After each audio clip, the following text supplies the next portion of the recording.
ایک رکعت میں 2 مرتبہ آپ اگر رکوع کر دیں تو آپ واجب ترک کر دیں، ایک ہی مرتبہ رکوع کرنا ہے۔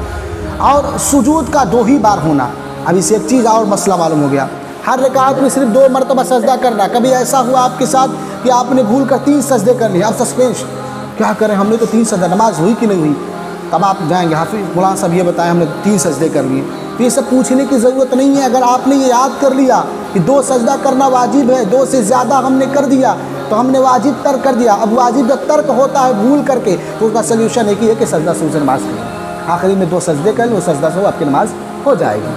تو یہ اگر جان جائیں گے بیسک چیز تو آپ کو پوچھنے کی ضرورت نہیں ہے، اس لیے میں کہہ رہا ہوں چھوٹی چھوٹی چیز پوچھنا نہیں آپ کو، اور دوسری سے پہلے قاعدہ نہ کرنا، اور 4 رکعت والی میں تیسری پر قاعدہ نہ ہونا، یعنی 4 رکعت کی نماز ہے، تیسری پہ آپ نے قاعدہ کر لیا، قاعدہ آخرہ تو چوتھے پہ کرنا آپ نے تیسری پہ کر لیا تو پھر بھی آپ نے واجب کو ترک کیا۔ آیت سجدہ پڑھی ہو تو سجدہ تلاوت کرنا، سجدہ سہو تو سجدہ سہو کرنا، یعنی سجدہ سہو ہوا تو سجدہ سہو سے آپ نماز صحیح کریں۔ اور امام جب قرات کرے بلند آواز سے، خواہ وہ آہستہ ہو یا بلند آواز سے ہو، اگر امام کی پیچھے نماز پڑھ رہے ہیں تو اس وقت مقتدی کا چپ رہنا مقتدی پر واجب ہے۔ تو اب مقتدی کو اگر آپ میرے پیچھے نماز پڑھ رہے ہیں تو آپ کو قرات نہیں کرنی ہے، اگر میں اگرچہ میں دھیرے پڑھ رہا ہوں تو آپ کو ثنا پڑھنے کے بعد بالکل خاموش رہنا ہے۔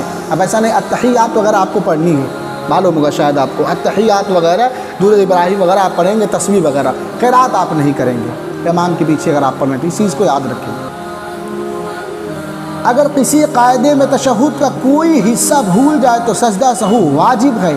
اگر کسی قاعدے میں قاعدہ اولا ہو یا قاعدہ آخرہ ہو کوئی حصہ بھول جائے، تشہد کا کوئی حصہ بھول جائے تو سجدہ سہو واجب ہے۔ کوئی حصہ، تشہد میں نے بار بار بتایا التحیات للہ کو تشہد کہتے ہیں، کوئی حصہ اگر آپ بھول جائیں تو آپ پر سجدہ سہو واجب ہے، چیز کو یاد رکھیں۔ آیت سجدہ پڑھی ہے اور آیت سجدہ میں سہون 3 آیت یا زیادہ کی تاخیر ہوئی تو سجدہ سہو کریں۔ اگر آیت سجدہ پڑھی، آیت سجدہ جانتے ہیں تراویح میں جو امام صاحب سجدہ کرتے ہیں، جیسے 9واں پارہ میں ہے، آپ 13واں پارہ میں، 14ویں پارہ میں یہ سجدہ کی آیت آتی ہے تو لوگ آپ نے آخر دیکھا ہوگا قرآن شریف پڑھ کے وہ سجدہ کرتے ہیں۔ اگر آیت سجدہ آ گئی تو سہون 3 آیت یا زیادہ کی تاخیر کی، یعنی جان بوجھ کر اس نے اگر نماز میں پڑھ رہا ہے تراویح میں جان بوجھ کے اگر 3 آیت کے برابر اس نے زیادہ تاخیر کی ہوئی ہو تو سجدہ سہو کر، اس پر سجدہ سہو واجب ہو گیا۔